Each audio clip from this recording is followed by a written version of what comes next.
മലയാളികൾക്ക് ഏറെ പ്രിയങ്കരനായ താരപുത്രനാണ് പ്രണവ് മോഹൻലാൽ. സിനിമകളെക്കാൾ ഉപരി പ്രണവിന്റെ ജീവിതമാണ് പലരെയും ആകർഷിച്ചിട്ടുള്ളത്. ഇത്രയേറെ സമ്പന്നതയിൽ നിന്നുകൊണ്ട് തന്നെ എങ്ങനെ ലളിത ജീവിതം നയിക്കാം എന്നതിന്റെ ഉദാഹരണമായൊക്കെ പ്രണവിനെ ചില ആരാധകർ ചൂണ്ടിക്കാട്ടാറുണ്ട്. നേരിന്റെ പ്രൊമോഷന്റെ ഭാഗമായ ഒരു യൂട്യൂബ് ചാനലിന് നൽകിയ അഭിമുഖത്തിൽ മകനെക്കുറിച്ച് മോഹൻലാൽ പറഞ്ഞ കാര്യങ്ങളാണിപ്പോൾ ശ്രദ്ധിക്കപ്പെടുന്നത്. ഒരുപാട് സിനിമ ചെയ്യാൻ പ്രണവിന് താല്പര്യമില്ല എന്നാണ് മോഹൻലാൽ പറയുന്നത്. ഒരുപാട് സിനിമ ചെയ്യാൻ താല്പര്യമില്ലാത്തയാളാണ് പ്രണവെന്നും അങ്ങനെ ഇഷ്ടമില്ലാത്ത ഒരാളോട് പോയി ഒന്നും ചോദിക്കാൻ പാടില്ല എന്നാണ് മോഹൻലാൽ പറയുന്നത്. പ്രണവ് ഒരു പുസ്തകം എഴുതുന്നുണ്ട് എന്നും തനിക്കും പ്രണവിനെ പോലെ ട്രാവൽ ചെയ്യണമെന്നുണ്ടായിരുന്നുവെന്നും പക്ഷേ താൻ ഈ സിനിമയെന്ന ഒഴുക്കിൽ പെട്ടുപോയി എന്നും മോഹൻലാൽ പറയുന്നു. പ്രണവിനെ പോലെ ആയിരുന്നുവെങ്കിൽ താനിപ്പോൾ ഇങ്ങനെ നിങ്ങളുടെ മുമ്പിൽ ഇരിക്കില്ലായിരുന്നുവെന്ന് മോഹൻലാൽ കൂട്ടിച്ചേർത്തു.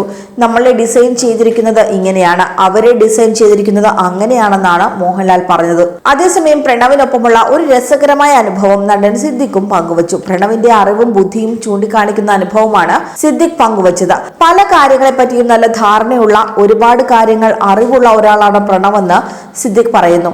നമ്മളോടും ഒരുപാട് സംശയങ്ങളൊക്കെ ചോദിക്കുമെന്നും സിദ്ദിഖ് പറഞ്ഞു. ഒപ്പം ആദ്യ സിനിമയുടെ സെറ്റിൽ വെച്ച് നടന്ന ഒരു സംഭവവും സിദ്ദിഖ് പറയുന്നുണ്ട്. ആ സമയത്ത് ലെന സിദ്ദിഖിനോട് പറഞ്ഞു, നിങ്ങൾ എങ്ങനെയുള്ള ആളാണെന്ന് പറഞ്ഞു തരാമെന്ന്. ശേഷം ലെന തന്നോട് കുറെ ചോദ്യങ്ങൾ ചോദിച്ചു. താൻ അതിന് മറുപടിയും നൽകി. താൻ എങ്ങനെയുള്ള ആളാണെന്ന് ലെന തനിക്ക് പറഞ്ഞു തന്നുവെന്നും സിദ്ദിഖ് പറയുന്നു. ശേഷം ലെന പ്രണവ് മോഹൻലാലിനോടാണ് സംസാരിച്ചത്.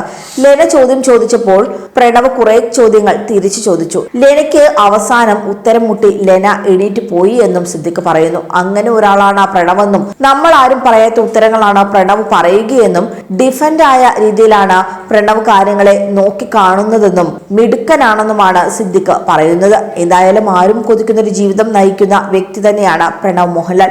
ലോക സിനിമയിലെ താരപുത്രന്മാരെയും പുത്രന്മാരെയും ഒക്കെ എടുത്തു നോക്കിയാൽ പ്രണവ് മോഹൻലാലിനെ പോലെ ജീവിതം കൊണ്ടുപോകുന്നവർ ഉണ്ടാകുമോ എന്ന് പോലും സംശയമാണ്. കുഞ്ഞുനാൾ മുതൽ അപ്പു ഒരു യാത്രാ കമ്പക്കാരനായിരുന്നു. സ്വന്തമായി യാത്ര ചെയ്യാനുള്ള പ്രായമായപ്പോൾ മുതൽ സഞ്ചാരം അപ്പുവിന്റെ ജീവിതത്തിന്റെ ഒരു ഭാഗമായി മാറിയെന്നാണ് മുൻപൊരിക്കൽ സുചിത്ര മോഹൻലാൽ പറഞ്ഞത്. ഒരു ഘട്ടത്തിൽ പഠനത്തിന് ഇടവേളയെടുത്ത് അപ്പു പുറത്തൊരു ബാഗും തൂക്കി യാത്ര തുടങ്ങി. ബനാറസും ഹിമാലയവും ഹംപിയും ജർമ്മനിയും ആംസ്റ്റർഡാമും വയനാടും രാജസ്ഥാനും എല്ലാം പ്രണവിന്റെ നിരന്തര യാത്രാ ലക്ഷ്യങ്ങളായി. കാറിലോ വിമാനത്തിലോ പോകാൻ സാധിക്കുമായിരുന്നിട്ടും ബസ്സിലും ബസിന്റെ പുറത്തും ട്രെയിനിലെ ജനറൽ കമ്പാർട്ട്മെന്റിലും ഒക്കെ കയറി യാത്ര ചെയ്തു. തട്ടുകടകളിൽ നിന്ന് ഭക്ഷണം കഴിച്ചു. വാടക കുറഞ്ഞ സാധാരണ മുറികളിൽ രാത്രി ഉറങ്ങി.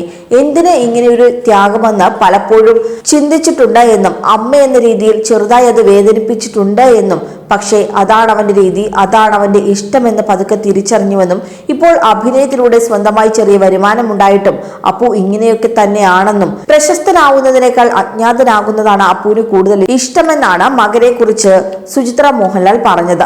അതേസമയം സിനിമയോടും അഭിനയത്തോടും കമ്പമില്ലാത്ത പ്രണവ് കുഞ്ഞുനാളിൽ തന്നെ സിനിമയിൽ അരങ്ങേറിയിരുന്നു. ആദ്യ സിനിമ 2002 പുറത്തിറങ്ങിയ ഒന്നാമനായിരുന്നു. പിന്നീട് പുനർജനി എന്ന സിനിമയിൽ അഭിനയിച്ച് ഏറ്റവും മികച്ച ബാലതാരത്തിനുള്ള സംസ്ഥാന ചലച്ചിത്ര പുരസ്കാരം നേടി. പിന്നീട് ക്യാമറയ്ക്ക് മുന്നിലല്ല പിന്നിലായിരുന്നു പ്രണവിനെ കണ്ടത്. ശേഷം 2018 ആദിയിലൂടെ നായകനായി രണ്ടാം വരവ് നടത്തി. ആദിക്ക് ശേഷം പ്രണവ് ചെയ്ത 21ാം നൂറ്റാണ്ട് പരാജയമായിരുന്നു.